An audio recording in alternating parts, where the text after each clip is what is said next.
जय माँ स्कंद माता। नवरात्रि के 5वें दिन स्कंद माता की पूजा की जाती है। भक्तगणों, माँ दुर्गा का 5वां रूप स्कंद माता कहलाता है। प्रेम और ममता की मूर्ति स्कंद माता की पूजा करने से संतान प्राप्ति की मनोकामना पूर्ण होती है और माँ आपके बच्चों को दीर्घायु प्रदान करती है। भगवती पुराण में स्कंद माता को लेकर ऐसा कहा गया है कि नवरात्र के 5वें दिन स्कंद माता की पूजा करने से ज्ञान और शुभ फलों की प्राप्ति होती है। माँ ज्ञान, इच्छा शक्ति और कर्म का मिश्रण है। जब जीव तत्व का शक्ति के साथ मिलन होता है तो स्कंद यानी कि कार्तिकेय का जन्म होता है। आइए जानते हैं स्कंद माता की पूजा विधि, पूजा मंत्र, कथा और भोग क्या है। तो सबसे पहले जानते हैं कि इनका नाम स्कंद माता क्यों पड़ा। भक्तगणों, नवरात्रि की 5वीं देवी को स्कंद माता कहा गया है। भगवान शिव की अर्धांगिनी के रूप में माँ ने स्वामी कार्तिकेय को जन्म दिया था। स्वामी कार्तिकेय का दूसरा नाम स्कंद है, इसलिए माँ दुर्गा के इस रूप को स्कंद माता कहा गया, जो कि प्रेम और वात्सल्य की मूर्ति है। आइए जानते हैं माँ स्कंद माता का स्वरूप क्या है। माँ स्कंद माता 4 भुजाओं वाली देवी हैं, जो कि स्वामी कार्तिकेय को अपनी गोद में लेकर शेर पर विराजमान है। भक्तगणों, माँ के दोनों हाथों में कमल शोभायमान है। इस रूप में माँ समस्त ज्ञान, विज्ञान, धर्म, कर्म और कृषि उद्योग सहित 5 आवरणों से समाहित विद्यावाहिनी दुर्गा भी कहलाती है। माँ के चेहरे पर सूर्य के समान तेज है। स्कंद माता की भुजा में धनुष बाण अर्पित करना भी शुभ माना जाता है। आइए जानते हैं कि स्कंद माता को क्या भोग लगाएं। स्कंद माता को पीले रंग की वस्तुएं सबसे प्रिय हैं भक्तगणों, इसलिए उनके भोग में पीले रंग की मिठाई और पीले फल अर्पित करने चाहिए। आप इस दिन केसर की खीर का भोग भी माँ के लिए बना सकते हैं। विद्या और बल के लिए माँ को 5 हरी इलायची अर्पित करें और साथ में लौंग का एक जोड़ा भी चढ़ाएं। पीले रंग का माँ की पूजा में क्या महत्व है, आइए जानते हैं। स्कंद माता की पूजा में पीले या फिर सुनहरे रंग के वस्त्र पहनना शुभ माना जाता है।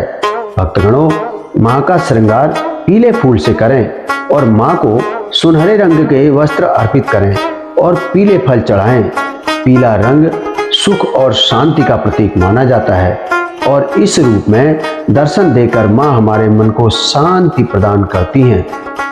आइए जानते हैं स्कंद माता का मंत्र क्या है। स्कंद माता का जो सबसे प्रचलित मंत्र है यह है, या देवी सर्वभूतेषु माँ स्कंद माता रूपेण संस्थिता, नमस्तस्यै नमस्तस्यै नमस्तस्यै नमो नमः। अब जानते हैं माँ स्कंद माता की पूजा विधि क्या है या माता की पूजा किस प्रकार से करनी चाहिए।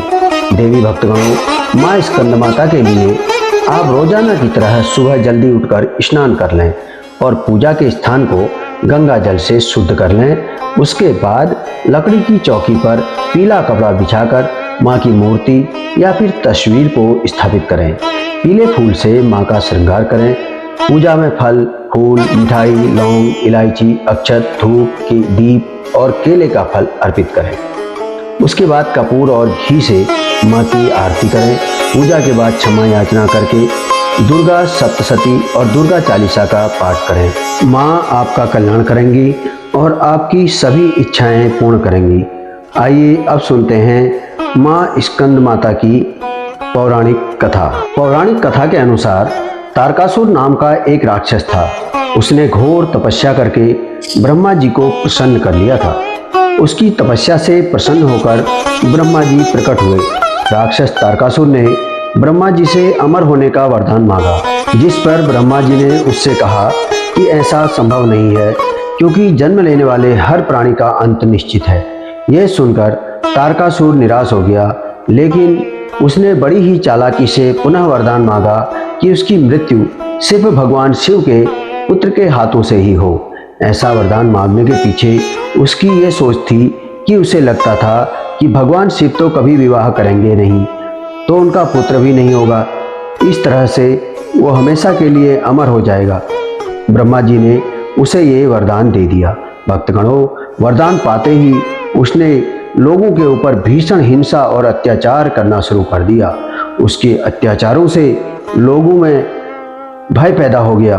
फिर सभी पीड़ित भगवान शिव के पास गए और भगवान से तारकासुर के अत्याचारों से मुक्ति दिलाने की प्रार्थना करने लगे।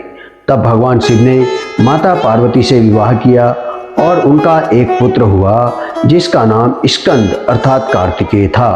फिर माता पार्वती ने अपने पुत्र को तारकासुर से युद्ध लड़ने के लिए प्रशिक्षित करने हेतु स्कंद माता का रूप धारण किया, जिसके बाद स्कंद यानी कार्तिकेय ने राक्षस तारकासुर का वध कर दिया और सभी को सुख प्रदान किया। देवी भक्तगणों, स्कंद माता की कथा सुनने के पश्चात इस कथा को भी अवश्य सुनें। तारकासुर के जन्म कथा का प्रारंभ भगवान ब्रह्मा के मानस पुत्र ऋषि मरीचि से प्रारंभ होता है, जिनके पुत्र ऋषि कश्यप थे। हमारे धार्मिक पुराणों में उल्लेख मिलता है कि ऋषि कश्यप के 13 पत्नियां होती हैं, जिसमें बड़ी पत्नी दिति ऋषि कश्यप को अत्यंत प्रिय थी। दिति से 3 संतानें हुई, जिनमें 2 पुत्र हिरण्याक्ष और हिरण्यकश्यप तथा एक पुत्री सिंहिका थी। हिरण्यकश्यप तथा हिरण्याक्ष दोनों आगे चलकर महान पराक्रमी दुष्ट असुर हुए। सतयुग में हिरण्याक्ष को अपने बल तथा पराक्रम का बड़ा घमंड हो जाता है। जिस घमंड के वशीभूत हिरण्याक्ष देवताओं पर अत्याचार करने के पश्चात पृथ्वी को पाताल लोक ले जाता है ताकि भगवान हिरण्याक्ष को मार न पाए। तत्पश्चात भगवान श्री हरि विष्णु वराह का रूप धारण करके या वराह का अवतार लेकर हिरण्याक्ष के हजारों वर्षों तक युद्ध करने के पश्चात हिरण्याक्ष को मारकर पृथ्वी को पाताल लोक से निकाल कर लाए थे। हिरण्याक्ष के मृत्यु के पश्चात हिरण्यकश्यप का अत्याचार बढ़ने लगा। हिरण्यकश्यप असुरों के राजा थे, जिससे उसने सारे असुर दैत्यों को एकत्रित कर तीनों लोकों में आतंक मचा रखा था। हिरण्यकश्यप का अत्याचार लगातार बढ़ता जा रहा था। तत्पश्चात देवताओं के प्रार्थना करने पर दुष्टों के संहारक भगवान श्री हरि विष्णु नरसिंह अवतार धारण कर हिरण्यकश्यप के अत्याचार से भूलोक को मुक्त करते हैं। हिरण्यकश्यप के मृत्यु से माता दिति को बहुत दुख होता है, जिसके उपरांत माता दिति ऋषि कश्यप से पुत्र प्राप्ति की प्रार्थना करती है। जिसके बाद माता दिति फिर गर्भवती हो जाती हैं, जिसकी जानकारी इंद्रदेव को हो जाती है। तब इंद्रदेव इस भय से दिति के गर्भ को नष्ट करने के लिए अस्त्र से प्रहार कर देते हैं कि फिर एक असुर का जन्म होगा, जिससे तीनों लोकों में हाहाकार मच जाएगा। परंतु दिति में तपोबल की वजह से गर्भ नष्ट नहीं होता है, लेकिन गर्भ में बालक के अनेकों टुकड़े हो जाते हैं, जो अनेकों बालक के रूप में जन्म लेते हैं। तभी ये सभी 49 बालक माता पिता से आज्ञा ले भगवान शिव की ओर बढ़ चलते हैं। वे 49 बालक शिवगण हैं। द्वितीय पुनः संतानों के पास नहीं होने की वजह से दुखी हो जाती है। पुनः ऋषि कश्यप से प्रार्थना करती है, परंतु इस बार ऋषि कश्यप दिति को 10,000 वर्षों की कठोर तपस्या करने को कहते हैं। माता दिति 10,000 वर्षों तक के लिए कठोर तपस्या करने लगती हैं। तत्पश्चात 10,000 वर्षों के कठोर तपस्या के बाद माता दिति को इच्छानुसार संतान प्राप्ति का वरदान मिलता है, जिससे माता दिति महापराक्रमी अजय असुर पुत्र की प्राप्ति होती है, जिसका नाम बजरंग रखा जाता है। बजरंग माता दिति के आदेशानुसार देवताओं पर चढ़ाई कर देता है और देवताओं को परास्त कर इंद्रलोक पर अपना आधिपत्य कर लेता है। तत्पश्चात देवताओं के प्रार्थना करने पर ऋषि कश्यप और भगवान विष्णु के कहने पर बजरंग इंद्रदेव को क्षमा कर इंद्रलोक को देवताओं को सौंप देता है। पिता ऋषि कश्यप पुत्र बजरंग के क्षमा भाव पराक्रम से प्रसन्न होकर अपने तपोबल से एक सुंदर कन्या को प्रकट कर बजरंग के साथ विवाह करवा देते हैं। वह कन्या पूरी निष्ठा से पतिव्रत धर्म का पालन करती है, जिससे प्रसन्न होकर बजरंग अपनी पत्नी से मनचाहा वरदान मांगने को कहते हैं। बजरंग के वचन को सुनकर वह कन्या बेहद प्रसन्न होती है और बजरंग से तीनों लोगों को जीतने वाला बलवान पुत्र की मांग करती है। पत्नी की मांग सुन बजरंग गहरी सोच में पड़ जाता है, क्योंकि वह देवताओं से बैर नहीं रखना चाहता था। परंतु अपने वचन को पूरा करने के लिए बजरंग पराक्रमी एवं बलवान पुत्र की प्राप्ति के लिए कठोर तपस्या करने लगता है। भक्तगणों, इसके परिणाम स्वरूप उसकी पत्नी एक बलवान पराक्रमी पुत्र को जन्म देती है, जिसके जन्म के समय चारों ओर बिजलियां चमकने लगती हैं तथा बादल गर्जना करने लगे, जिसकी वजह से बालक का नाम तारक रखा गया, जो बाद में तारकासुर के नाम से प्रसिद्ध हुआ। देवी भक्तगणों, जन्म के कुछ माह पश्चात में ही तारक का शरीर विशाल पर्वत जैसा हो गया।